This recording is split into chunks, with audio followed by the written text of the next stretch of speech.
মা বোনদের জন্য একটু না গাইলে হবে? ও আমার মা বোনেরা, বেপরদায় আছো যারা, শোনো রে একটুখানি খুলে দুটি কান।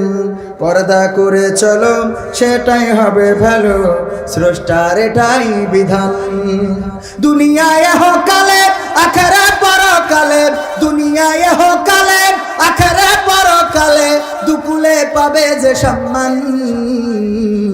ও আমার মা বোনেরা, বেপরদায় আছো যারা, শোনো রে একটুখানি খুলে দুটি কান। পর্দা করে চলো, সেটাই হবে ভালো, স্রষ্টার এটাই বিধান। যারা আজ ভুলে গেছো রবের বিধান খানি, পর্দা করা ফরজ আজকে নাও জানি। ঠিক না? ফরজ না নফল?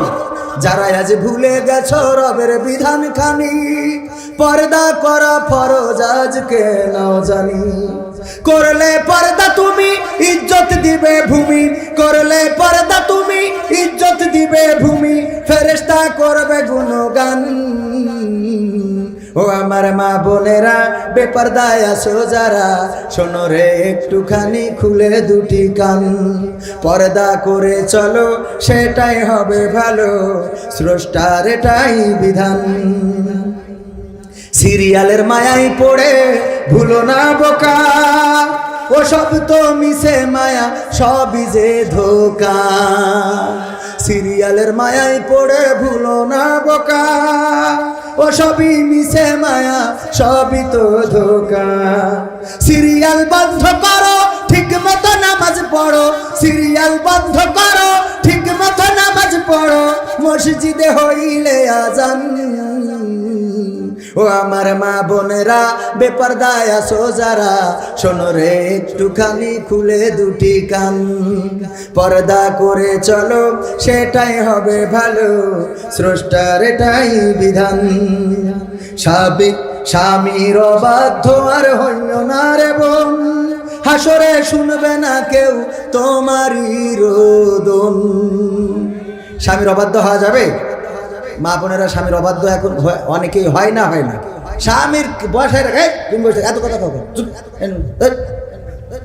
আছে না? নাই, একদম পাগল বানায় রাখে, মানে পুরো নেটওয়ার্কের বাইরে। এই স্লিপলিগুলো এই বউ কি জন্য রাখে আল্লাহ জানে।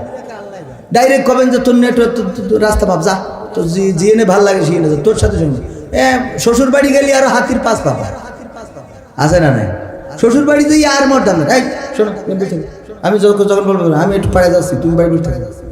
আরে বাহ! মা বোনেদের বুঝতে হবে, স্বামীকে যদি আপনি বলদ বানায় রাখেন তাহলে আপনি বলদের স্ত্রী, স্বামীকে পাগল বানাইলে আপনি পাগলের স্ত্রী, স্বামীকে গাধা বানাইলে আপনি গাধার স্ত্রী, আর স্বামীকে রাজা বানাইলে আপনি রানী। কথা কয় না? স্বামীকে রাজা বানাইলে আপনি কি? এর পক্ষেও আপনারা কথা বলতেছেন, তা আপনাদের করবেটা কি? নাকি ভয় পান? অনেকেই আবার আছে স্ত্রীর খুব ভয় পায়। একবার এক রাজা বলছে যে তোমরা স্ত্রীর কথা কারা শুনে চলো তারা এক পাশে যাও, আর যারা স্ত্রীর কথা মতো চলো না তারা এক পাশে যাও। আমি একটু দেখতে চাই যে বীর পুরুষ কারা আছে যে বোর কথা মতো চলে না। তো এই কথা বলার পরে সবাই ভেবে চিন্তে দেখছে যে না, আমিও শুনি, আমিও শুনি, আমিও শুনি, এই সব এক পাশে হয়েছে, ডাইন পাশে অনলি ওয়ান পিস এক পাশে। তো রাজা বলতেছে যাক, তাও ভালো যে আমার রাজ্যে একেবারে আমি মাহরুম হইনি, অন্তত একজন আছে যে বোর কথা মতো চলে না। বলছে না রাজামশাই, ওইটা না। বলছে কি? বলছে আমার বউ কইছে যে পাশে বেশি লোক দাঁড়াবে ও পাশে তুমি দাঁড়াবা না। তাহলে এ তো আমলের পরে রয়েছে ডাইরেক্ট। হ্যাঁ, অন্যরা তো ভেবে চিনতে গেছে, আরে যে আমলের পরে রয়েছে।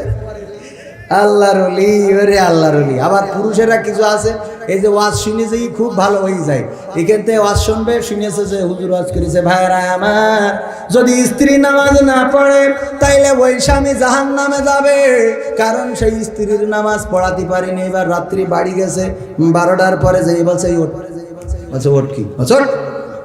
ওঠ মরিস না, ঘুমো কথা কে না, ওঠ ঘুমো কথা কে না, ওঠ। আচ্ছা কি? বলছে ওর তো নামাজ পড়তে হবে।